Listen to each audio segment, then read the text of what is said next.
출애굽기 40장 17절부터 21절까지 말씀. 둘째 해 첫째 달 곧 그 달 초하루에 성막을 세우니라.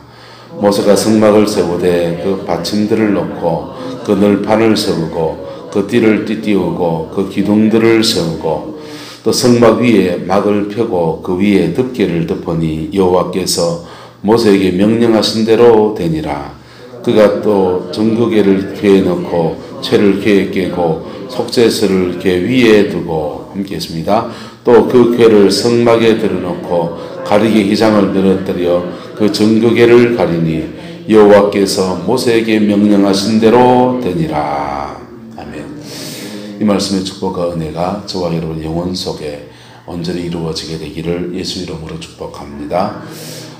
하나님께서 계시하시고 또 주의 백성들이 받은 그 헌신하여 드린 모든 물질들, 예물들로 성막의 기구들을 하나하나 만들었습니다. 그리고 그 기구들을 이제 하나하나 조립해서 성막을 이제 세우는 것입니다. 얼마나 감격스럽겠습니까? 하나하나 세울 때. 성전을 지을 때, 한국교회도 성전을 많이 지었잖아요. 이 교회도 지을 때도 고생 많이 했을 텐데, 성전을 지을 때 주변 사람들한테 방해도 받고, 또는 그 안에 많은 사람 헌신도 이렇게 들어가고, 그렇게 합니다. 그래서 동네 사람들 방해를 받을 때, 그거 이제 덕스럽게 해결하려고 어떤 교회는 동네 주민한테 소고기를 한 것이 다 돌리기도 하고, 왜냐하면 불신자들이 아무것도 모르고 교회 일을 방해를 하는데 자칫하면 그 영혼의 육체에 침을 받을 때가 있을 수 있거든요. 법으로 정리할 수 있어요. 그런데 이게요, 교회라는 존재가 참 묘한 데라서 하나님의 영광이 역사하고 하나님이 운행하시는 곳이어서 그 일을 방해했을 때 불신자들이 그것 때문에 불신자니까 아무것도 모르고 그냥 그 하나님의 영광을 방해한 것 때문에 공격받아 버려요. 그래서 대구에 동부교회 지을 때 보니까 소고기를 동네 주민들한테 다 한 것이 돌린 마음을 얻으려고. 어쨌든 교회가 들었을 때 동네 주민들 땅값이 떨어진다, 또 교회가 들어오면 시끄럽다, 이런 얘기들을 이렇게 통해서 방해를 했었어요. 그런데 하나님의 영광이 여기 운행하고 이 교회를 통해서 하나님이 하시는 일들이 어마어마한 것입니다. 할렐루야. 죄인을 변화시켜 해서 새 사람을 만들고 천국 가는 길을 열어주고, 이게 동네마다 참 교회가 있고 없고가 참 놀랍게 다른 것이지요. 그럼 교회는 뭐 해야 되느냐? 세워진 교회는 이 동네, 이 지역을 위해서 기도해야 될 사명이 있습니다. 할렐루야. 예수님께서 내 집은 만민이 기도하는 집이다 이랬잖아요. 이건 사실은 번역이 정확하지가 않아요. 이 내 집은 만민을 위해 기도하는 집이다 이렇게 되어 있어요. 원래는요. 그래서 만민이 와서 기도해도 된다 안 된다? 기도해도 되고, 또는 여기 모인 사람들이 만민을 위해서 기도해도 되고, 안으로 뻗어들어도 되고 밖으로 뻗쳐나가도 되고, 이게 교회입니다.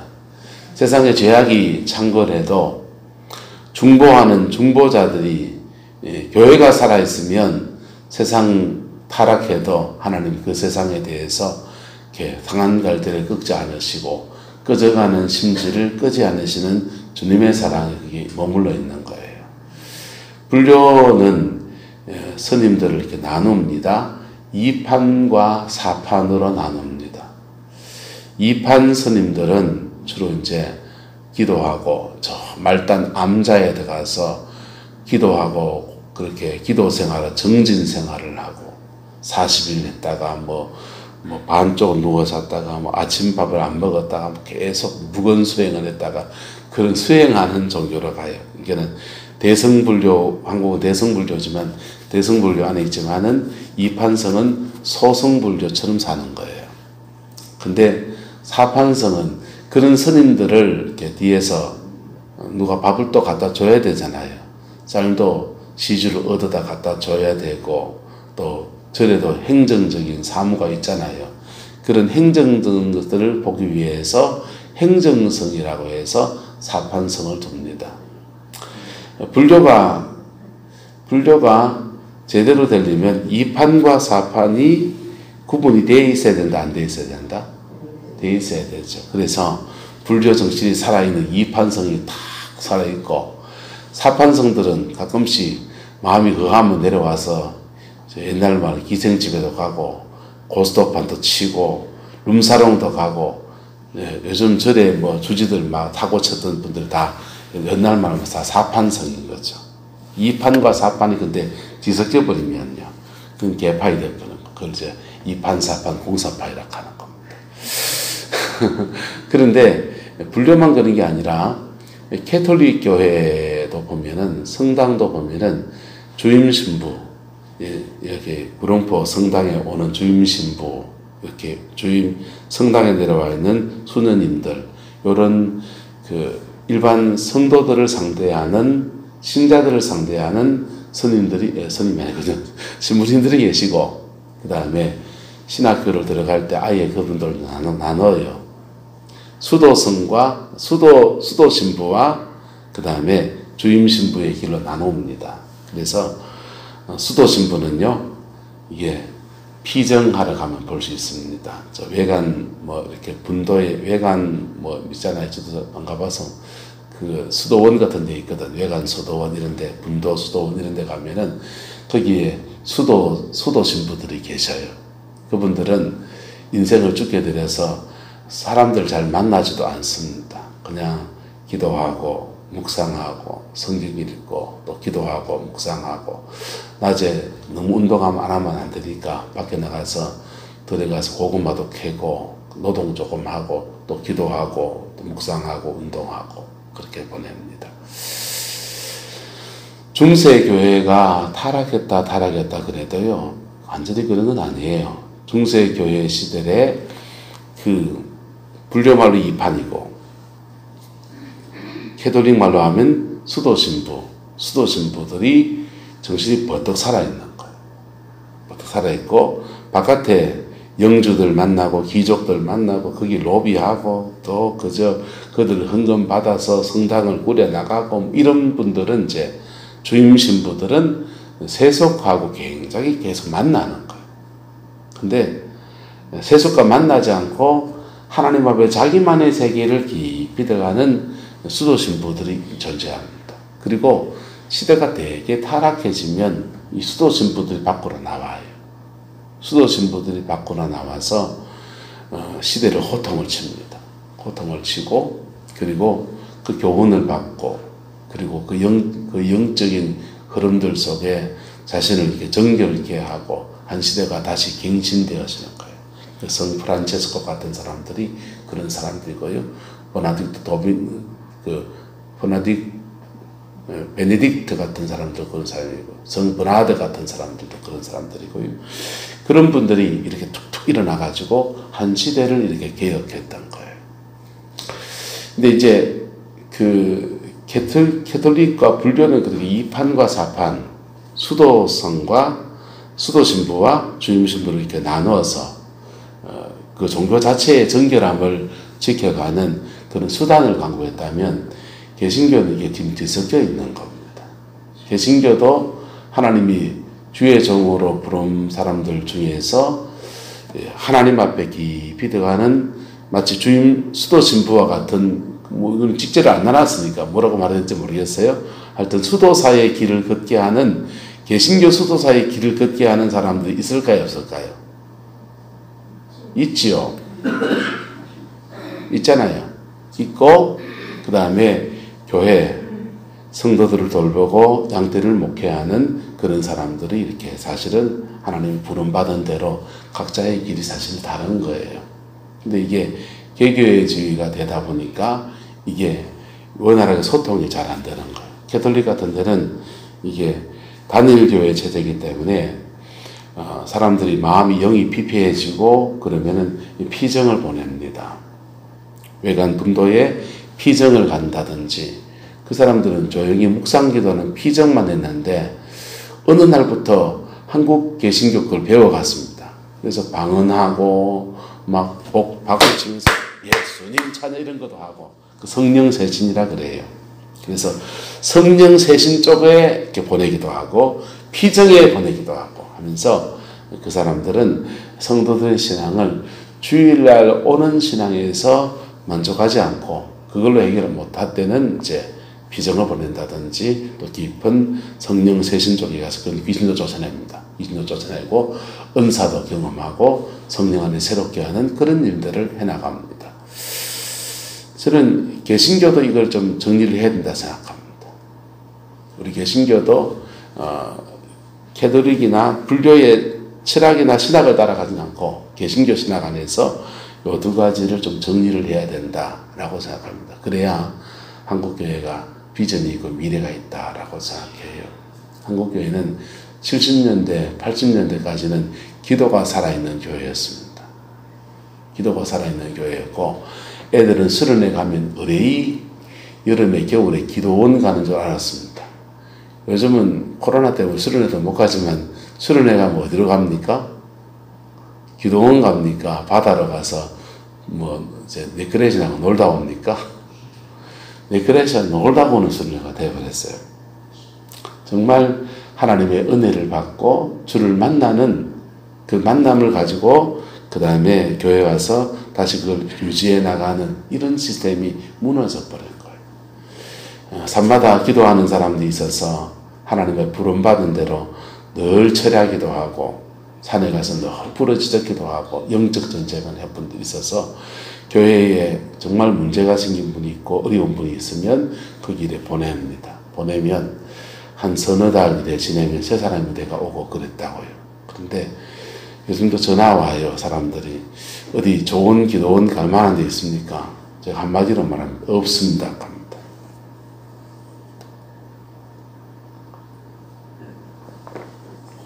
좋은 기도원 가서 은혜 받고 한 서너 달 일에 가서 기도하면서 은혜 받을 만한 데 있습니까? 죄송합니다. 없습니다.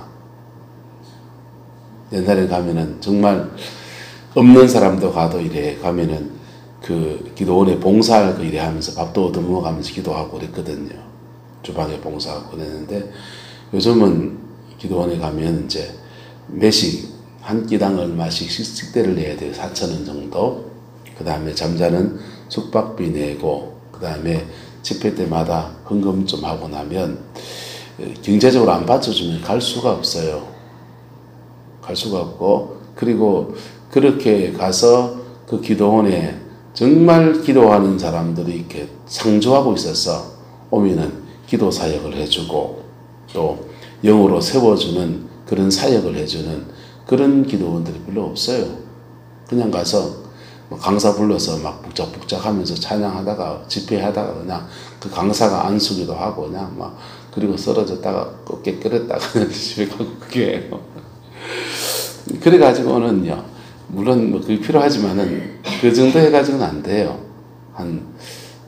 어떤 심한 사람은요, 40일, 석 달, 6개월 이렇게 정말 그 기도원에 가서 이렇게 상조해야 돼.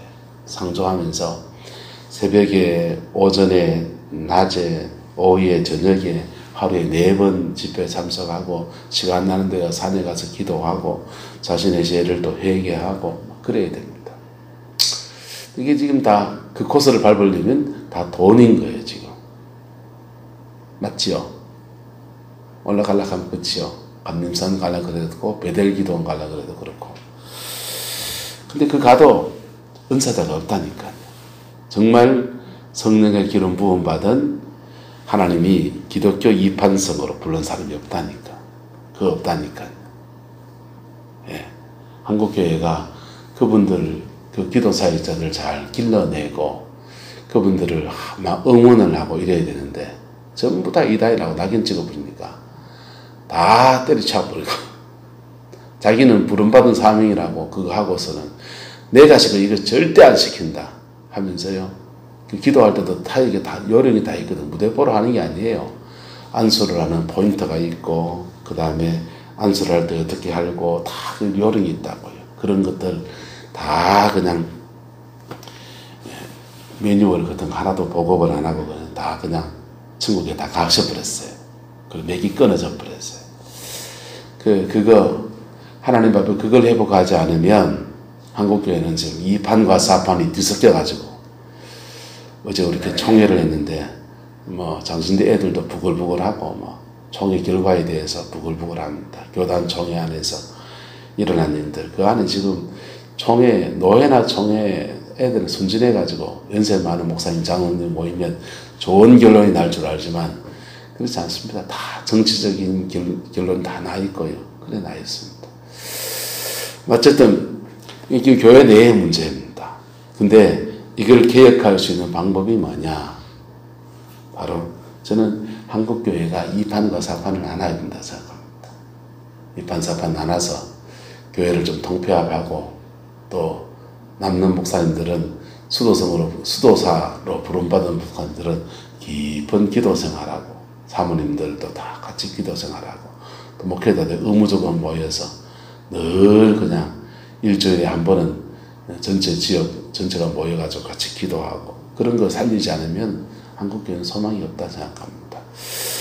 자, 그 얘기가 놔두고 성막을 지금 세우고 있습니다. 성막을 세우는데 바로 이 성막이 이 민족 안에 세워져야 합니다. 할렐루야. 이 성막이 여러분의 영혼 속에 세워져야 합니다. 이 성막이 여러분의 가정 안에 세워져야 합니다. 여기에 안 세워져 있으면 사단의 공격을 이겨낼 수가 없어요. 그리고 죄의 유혹에 안 넘어갈 수가 없습니다. 인간의 그 죄성은요, 육성은요, 뿌리가 깊은 거예요. 조금 은혜 받은 것 같아도요, 그 뿌리에 씌인 것밖에 아니다고요. 그 뿌리에 씌어야 됩니까? 속뿌리 타야 됩니까? 속뿌리 타야 되잖아요. 속에서 불이 확 일어나야 되잖아요. 예? 그래야 지금 이제 추운데 저는 아직도 덥어가지고 반팔이에요. 바깥에 나올 때만 이제 그래서 이제 외투를 걸치고 나왔지만은 이게 몸의 체온이지만은요 성령의 속불이 여러분 안에 활발을 타고 있어야 합니다. 할렐루야. 그럴 때 웬만한 바깥의 어둠들을 다 물리치는 거예요. 그게요. 적어도 내 가정 살리고 싶으면 내 가정 살릴 만큼의 파워 이런 부분 가지고 있어야 되는 거예요.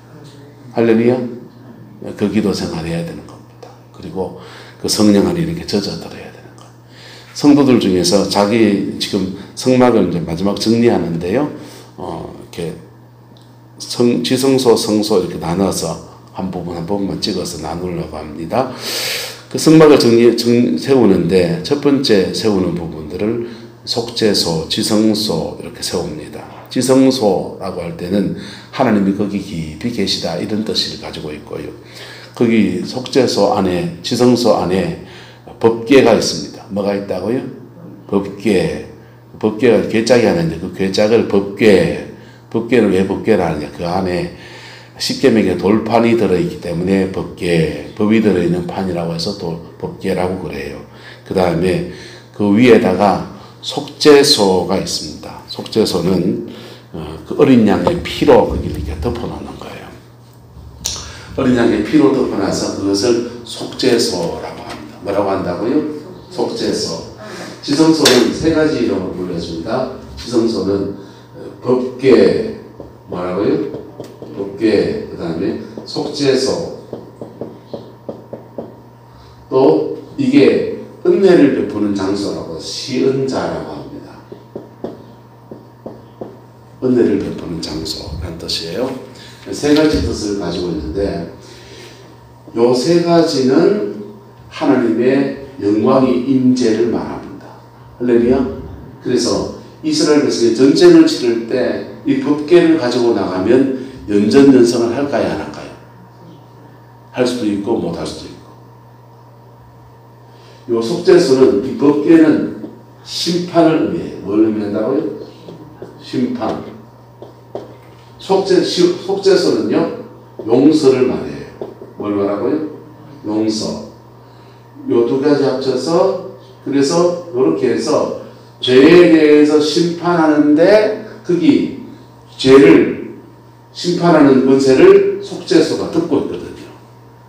그래서 우리에겐 은혜가 되는 거예요. 할렐루야.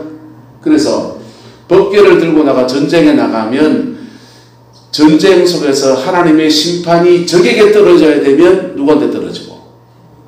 적한테 떨어지고, 하나님이 그 적을 통해서 나를 징계하시려고 했는 상황이면은 그 심판이 누구한테 떨어지고? 나에게 떨어지고. 무슨 말인가 됩니까? 그래서 법궤는 심판이 될 수도 있고 용서를 받아서 은혜가 될 수도 있고. 은혜가 되기 좋습니까? 심판이 되기 좋습니까? 은혜가 되려면 바로 심판을 면할 수 있는 정결이 있어야 돼요. 뭐가 있어야 된다? 정결. 그래서 속죄소에 들어갈 때는 그냥 들어가는 게 아니라 자신의 죄를 씻는 번제단을 지나서 물두멍을 지나서, 그래서 영혼의 정결함을 입어서 그렇게 하는 거예요. 그런데 법궤를 하나님의 영광이 임했고 주의 백성 이스라엘 백성이 법궤만 앞세워 나가면 가나안의 31개성을 그냥 다 점령했으니까 승리의 심벌이다 라고 생각해서 이 법궤 두고 나가다가 큰일 난다고. 그 심판이 적에게 떨어져야 되는데 누구한테 떨어져 버린다? 내 머리에 떨어져 버린다. 그게 이스라엘 역사에 사울왕이 전쟁이 격심해지니까 아이고 이 전쟁에 이기기 어렵겠다 싶어서 법궤를 끄집어내서 법궤를 앞세웁니다. 앞세웠더니 법궤는 뺏기고 사울은 어떻게 되고 죽고 전쟁은 어떻게 되고 패하고. 하나님의 영광이 없는 겁니까? 영광이 있는데 영광이 나를 쳐버린 겁니까? 하나님의 영광이 있는데 그 영광이 나를 쳐버리는 거예요. 교회도 그렇습니다. 교회라는 공간에 하나님의 은혜를 구하고 보혈의 피 앞에 나와서 여기 나오면 시언자, 은총의 자리예요. 할렐루야. 그런데 영혼의 정결함이 없이 막 뻗대면서 특히 이 안에 죄 짓는 수가 있다. 이 안에 죄를 막 지으면서 그러다가 오면 하나님의 교회는 은총의 자리가 아니라 뭐의 자리가 된다? 심판의 자리가 됩니다. 그래서 따라서 교회는 우리 집 안방이 아닙니다. 명심하셔야 돼요. 잘못하면 죽는다니까. 저는 전사 처음 돼가지고 강대상 올라왔습니다. 설교하기 전에 요 앉아가지고 30분 동안 기도하면서 하나님 안 죽게 하옵소서. 이게 됐대. 자, 이게 법궤입니다. 그래서 법궤 안에서 죄가 있는 자라도 하나님의 속죄소, 용서를 구하면서 정말 진심으로 나가면 심판이 아니고 은혜로 떨어지는 거. 할렐루야. 네. 이거는요, 제사장도 예외가 있다 없다? 없어요. 우사라고 하는 사람이 블레셋에서 법궤가 이렇게 왔는데 그 법궤를 다윗성으로 모셔드립니다. 다윗성으로 모셔드리려고 하는데 소들이 막 뛰는 겁니다. 법궤가 넘어진다 그러니까 손으로 잡았어요. 잡았는데 그가 침을 받아서 죽어버렸습니다. 다윗과 모든 신하들, 모든 백성들이 와 법궤 온다고 찬송을 부르면서 막 하고 있는데 사람이 죽어버렸습니다. 예배 중에 사람 죽었다 합시다. 난리가 난 거죠. 그래서 법궤 운반 계획이 끝나버렸습니다. 여러분, 법궤가 제사장도 심판의 본능으로 사용될 수 있다 없다? 있다. 왕도. 그래서 우리 삶과 조심해야 돼. 하나님 앞에 조심해야 되고. 그런데 법궤를 하나님의 용서를 구하면서 의가 없는 자라도 도와주신 바라고 나가면 법궤는 시언자, 은총을 베푸는 자리로 역사합니다. 할렐루야. 이게 법궤가 있는 법궤예요. 법궤. 이 법궤가 여러분의 영혼 속에 들어와 있어야 돼. 할렐루야. 여러분의 영혼 속에 들어와 있으면요, 영혼 속에서 이 법궤는 시온자, 속죄, 죄를 사하는 은총으로 역사하면서 하나님의 권능으로 역사해 나갑니다. 자꾸 죄지면 어떻게 될까요? 심각하게 죄지면 하나님 데려가는 게 낫다 생각해요. 데려가 버립니다. 근데 하나님의 영광을 모시고 사는 사람들은 그런 부분에 사실 주의를 해야 될 부분이 있죠. 그 부분이 있는데 어쨌든 여러분 영혼 속에 이 시온자 법궤가 들어오게 되기를 예수 이름으로 축복합니다. 우리 영혼 속에 법궤가 어디 임하느냐? 영혼 속에 이래가 아랫배 단전에 임합니다. 아랫배 단전에. 이건 성경에 나온 건 아니고 경험적으로 아랫배 단전에 임해요. 여기 머리, 가슴, 배, 성령의 깊은 임재는 이 세 군데 중에서 가장 첫 번째 임하는 단계는 아랫배입니다. 아랫배. 사람마다 좀 달라요. 어떤 사람은 가슴에 먼저 임합니다. 가슴에 왜 먼저 임하느냐? 그분들은 마음이 아린 분들은 성령이 그것을 집중적으로 치료하면서 마음을 치료하면서 여기 임합니다.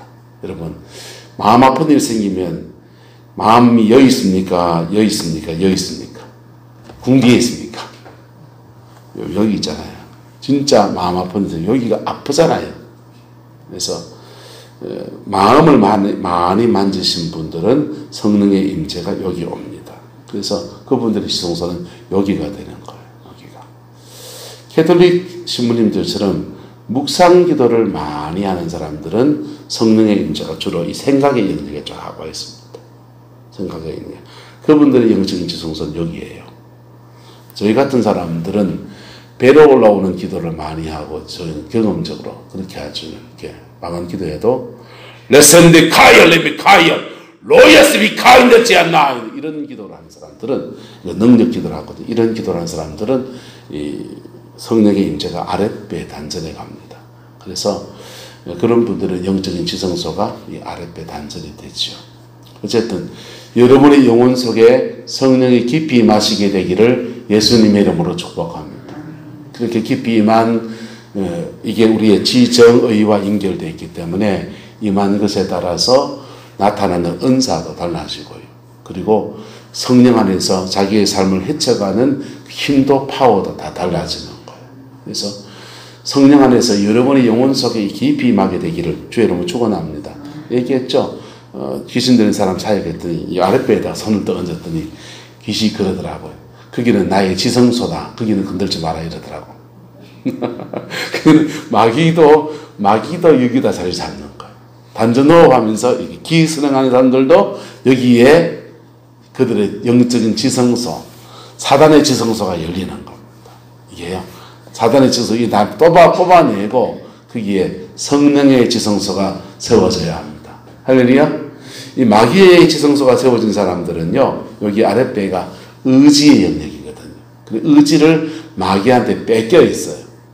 그런 분들은 주로 작심 3일, 마음에 좋은 결심을 해도 3일을 잘 못 갑니다. 3일을 잘 못 갑니다. 의지는 되게 약한데, 근데 사람은 저 마음은 좋아해 이럽니다. 마음이 좋기는요, 사단이 그 의지를 공격해 놔서 여기가 덜 공격받은 거지. 근데 세상에 좋은 사람은 없어요. 다 죄의 덩어리지. 사단에 공격받은 부위와 모양이 다르기 때문에 이게 마음은 좋아해, 의지는 약해가지고 여기 직장 갔다가 때려치고 저기 직장 갔다가 때려치고 여기 마음 못 붙이고 저기 마음 못 붙이고 이 일했다가 저 일했다가 집적만 하는 거예요. 의지가 약한 사람의 특징이에요. 어떤 사람은요, 사단이 이 의지를 잡고 있으면요, 의지가 되게 강한데 똥꼬집만 지깁니다. 남이 보면 뻔히 안 되는 일인데 그거다가 목숨을 걸고 그냥 못 먹어도 고합니다. 망할 줄 뻔히 알면서 의지가 유연하지 않아서 그래. 그건 또 성령님께서 여러분의 이 아랫배 이렇게 마면요, 강한 능력으로 원수의 권세를 쫓아내면서 하나님의 영적인 집을 짓습니다. 집을 짓고 그 안에 지성소에 주님이 자정하시죠. 그리고 배에는 생수의 강이 흘러납니다. 할렐루야. 성경에 말씀한 대로 예수님 말씀처럼 따라서 나를 믿는 자는 그의 배에서 생수가 강같이 흘러나리라. 여기서 이 생수요나는 이 근원들을요, 나오스라고 해요. 헬라어로 나오스. 이건 지성소를 말해요. 성경이 그대로예요. 요한복음 4장에도 이 물을 마시는 자마다 다시 목마르니와 내가 주는 물을 먹는 자는 영원히 목마르지 아니하리니 이는 너희의 속에서 솟아나는 샘물이 되리라 했어요.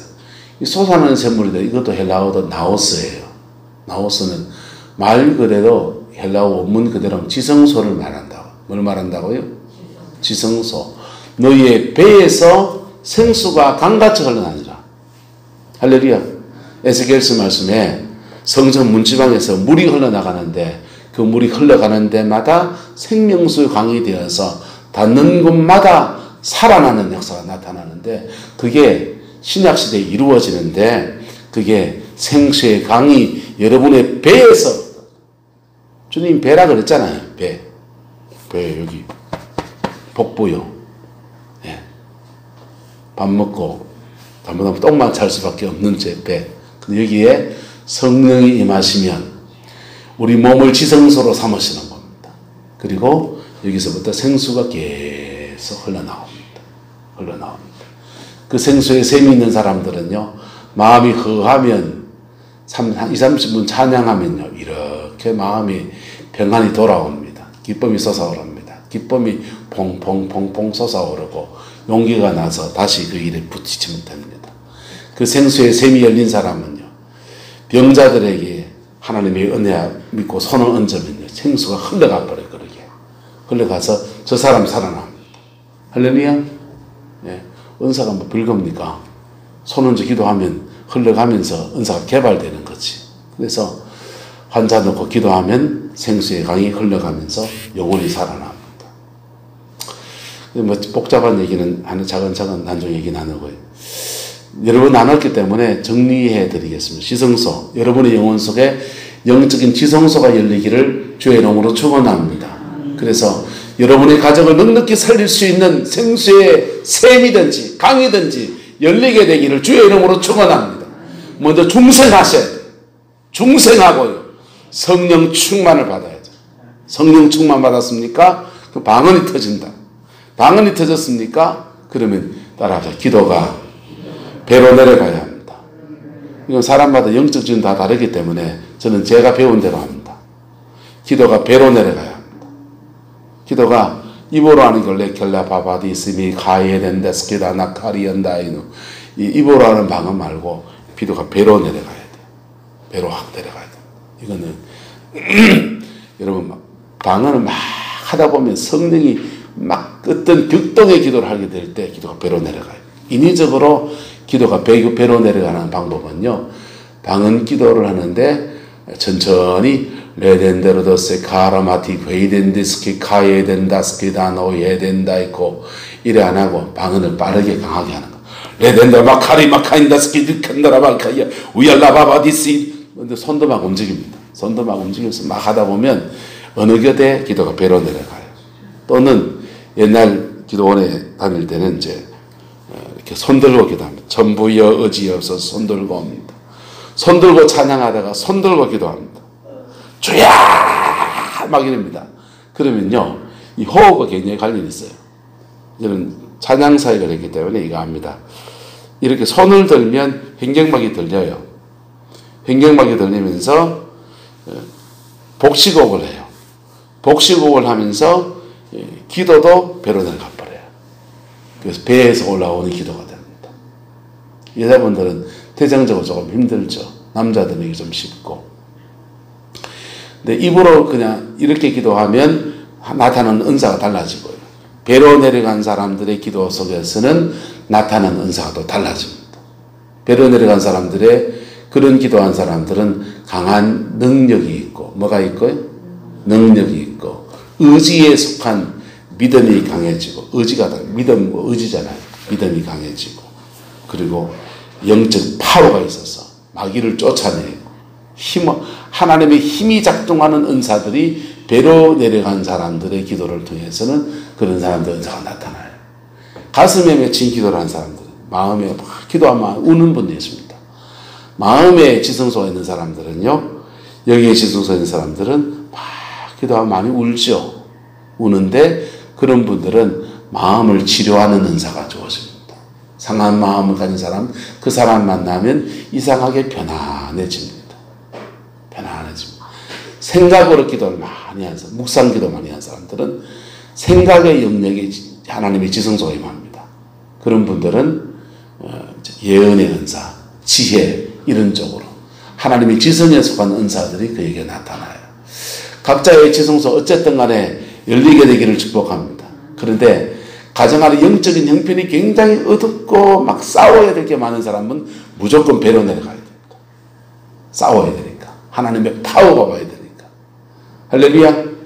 어쨌든 여러분의 영혼 속에 이 지성소가 세워지게 되기를 주님의 이름으로 축원합니다.